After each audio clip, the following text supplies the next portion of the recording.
The day everything broke, the words didn't just hurt him, they undid him. "You're a useless failure." She spat, her eyes burning with a disgust he had never seen before. "A real man would satisfy me." Ethan froze. The sentence echoed in the small living room like a gunshot. For a moment he genuinely thought he had misheard her. 7 years of marriage, 10 years of knowing each other, reduced to a single line spoken with absolute certainty. Behind her, the front door stood open. A suitcase rested beside it, packed neatly, deliberately. This wasn't a fight. This wasn't anger spoken in haste. This was premeditated. She didn't even look conflicted. No trembling hands, no tears, just cold resolve. "I'm leaving you," she continued, her voice sharp and controlled. "I should have done this years ago." Ethan finally found his voice. It came out hoarse. "Leaving me?" She laughed. A short, bitter sound. "Don't act surprised. You've always known you weren't enough." His heart pounded. "If I did something wrong, we can talk about it. We can fix." "There is no we." She cut in. "There never really was." She reached down, grabbed the suitcase handle, and pulled it toward the door. Panic surged through him. "Where are you going?" he asked. She stopped. Slowly she turned back, her lips curling into a cruel smile. "To someone who knows how to be a man." Then she delivered the final blow. "Your brother." Silence swallowed the room. Ethan felt the air leave his lungs. His brother, his own blood, the one person he had spent his entire life being compared to. "No," he whispered, "you're lying." She tilted her head. "Am I?" At that moment a car horn sounded outside. Once, twice, her phone buzzed. She glanced at it, smiled softly. A smile Ethan hadn't seen directed at him in years, and slipped the phone into her pocket. "That's him," she said. "I won't be late." She stepped past Ethan as if he were furniture, as if he were nothing. The door closed behind her with a final, merciless click. Ethan stood there long after she was gone. He didn't scream, he didn't cry, he just stood. The living room felt foreign now, like a stage after the actors had left. Their wedding photo still hung crooked on the wall. Her mug sat in the sink. Her scarf lay draped over the chair. Evidence of a life that apparently had been a lie. His knees finally gave out. He sank onto the couch, staring at the floor. Your brother. The name alone carried a lifetime of wounds. From childhood, Daniel had been everything Ethan was not. Daniel was confident, athletic, effortlessly charming. Teachers praised him.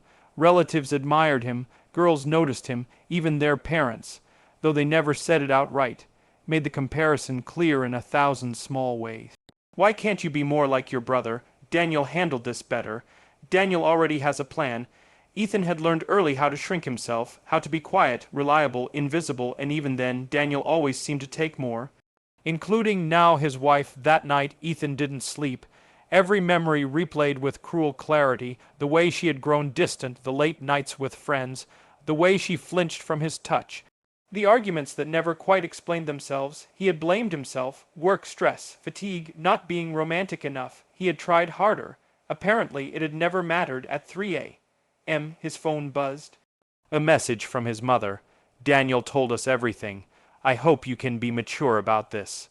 Ethan stared at the screen, numb, mature, as if betrayal were a scheduling conflict, as if dignity were something he owed them. Another message followed. "You know your brother has always been stronger. Maybe this is for the best." Something inside Ethan cracked. He turned the phone face down and laughed, quietly, bitterly. Even now, the next day, he went to work like nothing had happened. He answered emails, attended meetings, smiled when required. No one knew that his marriage had ended. No one knew that his brother had taken his place. By lunchtime, the effort of pretending felt unbearable. He left early, citing a headache, and drove aimlessly through the city. Every red light felt like an accusation. Every couple he passed felt like mockery. Finally, he parked near a small park and sat in the car, gripping the steering wheel. For the first time since she left, his eyes burned. Was I really that worthless? He wondered. The question terrified him because part of him already believed the answer. That evening there was a knock at his door. Ethan knew who it would be before he opened it. Daniel stood there, hands in his jacket pockets, expression carefully neutral. "Hey," Daniel said, "we should talk." Ethan stepped aside without a word. Daniel entered, looking around the apartment with mild curiosity, as if inspecting something he was considering buying. I didn't want you to hear it from anyone else. Daniel said, "What happened? It just happened." Ethan let out a short laugh. "That's funny." She seemed very prepared. Daniel's jaw tightened. "Don't do this." "Do what?" Ethan asked quietly. "Ask why my brother slept with my wife." Daniel sighed, running a hand through his hair. "You weren't making her happy." The words landed exactly where she had intended them to. "She told you that?" Ethan asked. "She didn't have to." Daniel replied, "I could see it." Ethan looked at him then, really looked. The same confident posture, the same certainty that he deserved whatever he wanted. "And you thought," Ethan said slowly, "that meant you were entitled to her." Daniel met his gaze. "She chose me. That was worse." Not an accident, not manipulation, a choice. Daniel turned toward the door. "I hope one day you understand." The door closed behind him just as it had the night before. Only this time Ethan didn't collapse. He stood there, chest tight, hands shaking. Not with weakness, but with something unfamiliar, anger, not explosive, not loud, focused. For the first time in his life, he stopped asking what was wrong with him, and started wondering what was wrong with them. The truth hurts before it heals. Ethan didn't hear from his wife again. Not a call, not a message, not even an apology disguised as justification. Days turned into weeks. The silence became its own kind of torture, one that left room for doubt, self, blame, and endless what-ifs. But life didn't pause just because his had shattered. Bills still arrived. Work still demanded results. The world continued moving, indifferent to the fact that Ethan felt permanently stuck in the moment she walked out the door. What changed, though, was him. He stopped reaching out. He stopped explaining. And most importantly, he stopped begging for understanding from people who had already chosen a side. The family dinner invitation came exactly 3 weeks later. His mother phrased it carefully. "We should talk as a family, clear the air." Ethan almost deleted the message. Almost, but something inside him, quiet but firm, decided he was done running. The house looked the same as it always had. Warm lights, familiar furniture, the smell of dinner in the air. A place that once felt safe. Daniel was already there, so was she. She sat beside Daniel at the table, her hand resting comfortably on his arm, as if that position had always belonged to her. Ethan felt the sting, but it didn't break him. "Not anymore. Ethan," his mother said with forced cheer, "you look tired. I imagine betrayal does that." Ethan replied calmly. The table went silent. His wife, ex-wife now, technically, shifted uncomfortably. "I didn't want it to happen like this." Ethan looked at her for the first time since she left. She looked the same, perfect hair, perfect composure, empty eyes. "How did you want it to happen?" he asked.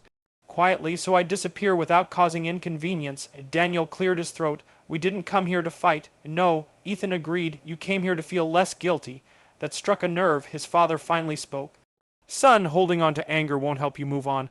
Ethan nodded slowly. "You're right, which is why I came to tell you all something." They leaned in. "I'm done competing," he said, done explaining, done shrinking so others can feel big. He looked directly at Daniel. "You didn't win," Ethan continued. "You took something that was already broken, and one day you'll realize that." His wife scoffed. "You're just saying that because you're hurt." "No," Ethan said quietly. "I'm saying it because I finally see clearly." He stood. "I forgive you," he added, not for them but for himself. "But I won't be part of this family dynamic anymore." He walked out without waiting for permission. For the first time, no one stopped him. That night, something unexpected happened. Ethan slept, not peacefully, not deeply, but without replaying the same memories on a loop. Over the next months, Ethan rebuilt his life, not dramatically, not overnight, but intentionally. He moved to a smaller apartment, started therapy, took a promotion that required responsibility he once believed he couldn't handle. He worked out, not to prove anything, but to feel strong in his own body again. And slowly, almost without noticing, his inner voice changed. It stopped calling him weak. It started calling him capable. Then the cracks began to appear. On the other side, Daniel's relationship moved fast. Too fast. Passion without trust has an expiration date. Arguments replaced excitement. Accusations replaced affection, and the same woman who once said a real man would satisfy me began saying something eerily familiar to Daniel. "You're never home. You're not listening. You've changed." Daniel reached out to Ethan one night, drunk and desperate. Ethan didn't answer. Some lessons must be learned without witnesses. Final becoming enough a year later, Ethan stood in front of a mirror adjusting his tie. He barely recognized the man staring back, not because he looked different, but because he stood differently. Straighter, calmer, grounded at work, he was respected, not feared, not pitied, respected. In life, he had boundaries, real ones, and within himself there was something he had never truly possessed before: self-worth. The last encounter happened by chance, a coffee shop, a rainy afternoon. She stood in line ahead of him. She turned, froze. "Ethan," she said softly, "I didn't know you were back in town." "I wasn't," he replied evenly, "just visiting." She searched his face for something: resentment, longing, regret. She found none. "I made mistakes," she said. "I see that now. I believe you," Ethan answered. Hope flickered in her eyes. "But understanding doesn't mean returning," he added. The hope died quietly. "You look happy," she said. "I am," Ethan replied, "not because I was chosen, but because I chose myself." She nodded, tears forming. Ethan paid for his coffee and walked away. No anger, no revenge. No need to prove anything. That night, alone in his apartment, Ethan thought about the man he used to be. The one who believed being quiet meant being weak, that love required endurance, that pain was proof of inadequacy. He smiled sadly. He had been wrong. Being a man wasn't about satisfying someone else's expectations. It was about knowing your worth, and refusing to let anyone define it for you. The end